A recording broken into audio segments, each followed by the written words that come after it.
স্থানীয় জনপ্রতিনিধি সরকারি দপ্তরে জানিয়েও পাকা সেতু হয়নি। উপায় না দেখে চাঁদা তুলে শ্রীমতী নদীতে বাঁশের সাঁকো বানিয়ে পারাপার করছেন বাসিন্দারা। 2 ব্লক ও 3টি গ্রাম পঞ্চায়েতের সীমানায় নদীতে সেতু কারা গড়বে তা নিয়ে দায় ঠেলাঠেলির অভিযোগ করছেন কালিয়াগঞ্জ ব্লকের অনন্তপুর গ্রাম পঞ্চায়েতের বাসিন্দারা। কালিয়াগঞ্জ ও হেমতাবাদ ব্লকের অনন্তপুর, ভান্ডার ও নওদা গ্রাম পঞ্চায়েতের সীমানায় এই সাঁকো প্রতি বর্ষায় শ্রীমতী নদীতে জল বাড়লেই সাঁকোর প্রয়োজন হয়। প্রশাসনের উদ্যোগ নেই দেখে নিজেরাই যাতায়াতের ব্যবস্থা করতে বাধ্য হচ্ছেন বাসিন্দারা। গত সপ্তাহেই নতুন সাঁকো তৈরি করেছেন তারা। তালাই বৈশ্যর কথায় প্রতিদিন 100-3 লোক এই রাস্তা দিয়ে যাতায়াত করেন। বাপ ঠাকুরদার আমল থেকে সেতু তৈরির দাবি উঠলেও কাজ হয়নি।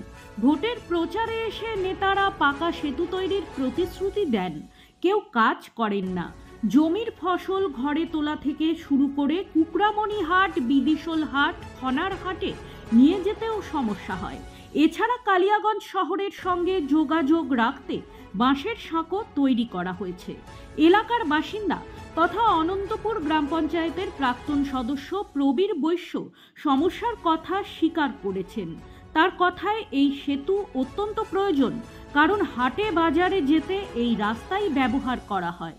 এর আগে দিদিকে বলো জানিয়েও কোনো কাজ হয়নি। এই সেতু তৈরিতে প্রশাসন ও জনপ্রতিনিধিরা উদাসীন। কেন কাজ করা হচ্ছে না গ্রামের বাসিন্দারা জানতেও পারেন না। কবিতা রায় সরকার, পাটুইর গ্রামে। আচ্ছা, এই বাঁশের শাক জানি না, হলে বেশি ভালো হয়।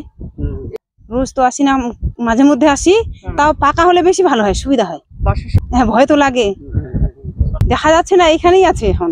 হ্যাঁ, একমাত্র জানি না, আসলে 2টা থানা পড়ে গেছে তো সেই জন্যই মনে হয়।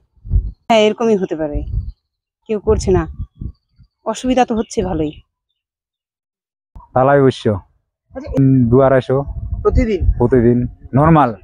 এটা যাতায়াত আমাদের এখানে কালিয়াগঞ্জের লোকগুলা এখানে আমাদের একটু সামনে হয়, ওইদিকের রাস্তাটা খারাপ যদি হয়ে যায় তাহলে এদিক দিয়ে আমাদের যাতায়াত করি। তারপরে আমাদের এদিকে জমি আছে পাড়ার লোকেদের অনেকজনের, এটা আমাদের অনেক বিশেষ দরকার, অনেক সমস্যা হয়। এই মাটি খুবই এই সাঁকোর উপর দিয়ে নিয়ে আসেন? হ্যাঁ, খুবই রিক্সার পর নিয়ে আসি, যান বাঁচায়। আচ্ছা।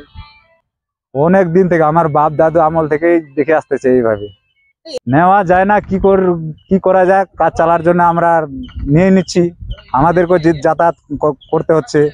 আর সপ্তাহে আমাদের এদিকে 4-3টা হাট লাগে, তরকারি লোক কেনা বেচা করার জন্য এদিকে যায়। এদিক দিয়ে সহজ হয় না, আমাদের ওই দিক দিয়ে সহজ হয়। প্রয়োজন বলছি তো, এটা আমাদের একান্ত দরকার। আমরা এখানে সপ্তাহে 3 দিন বাজার লাগে, তারপর আমাদের জমি আছে, ওরা যে আছে হেমতাবাদ, কি মনে করেন হেমতাবাদের থানার লোকরা এইদিকে যাতায়াত করে, সবারই দরকার, আমাদের না। চাঁদা তুলে করছি, আমরা নিজেই খেটে আবার করছি। 1 বছর মিনিমাম থাকে, তাও তো বিচে মধ্যখানে আবার রিপেয়ারিং করতে হয়।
ওই জায়গাতে ওটা হচ্ছে আমাদের হচ্ছে কালিয়ান ব্লকের সীমানা এবং হেমতাবাদ ব্লকের সীমানার মধ্যে আছে।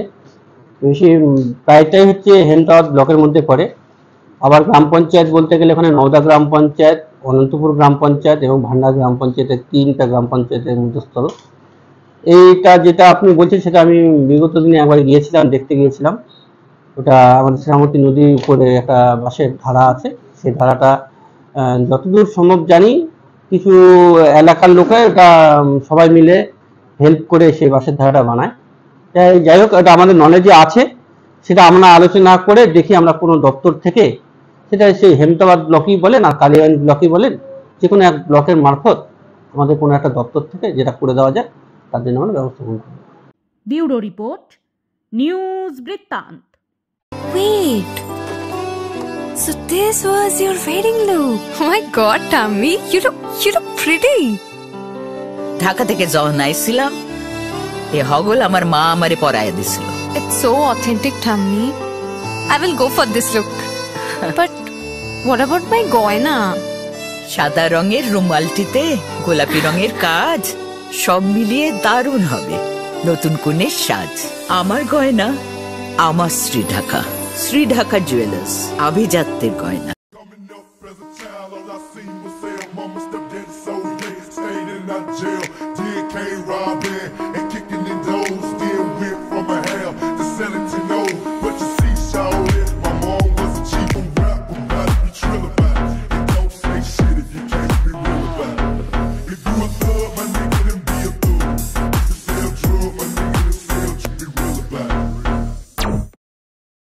সব মাই চায় মেয়েকে রাজরানীর মতন সাজাতে, সাজিয়ে তুলতে চায় সোনার গয়নায়।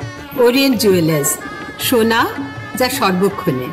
ছোট ছোট অনুভূতি, স্মৃতিগুলো থেকে যায় সব সময় আদরে। কুকু কুকু, কিরে হলো? আসছি। লকডাউন সময় তো হয়ে এলো। কিছু স্মৃতির ভাজেই তোলা থাকে শুভারম্ভে প্রাপ্তি। 50 বছরের অভিজ্ঞতায় অগ্নিশ্বর জুয়েলার্স, নিখুঁত গয়নার কারিগরি। Agnishwar jewellers, NS road, Raiganj.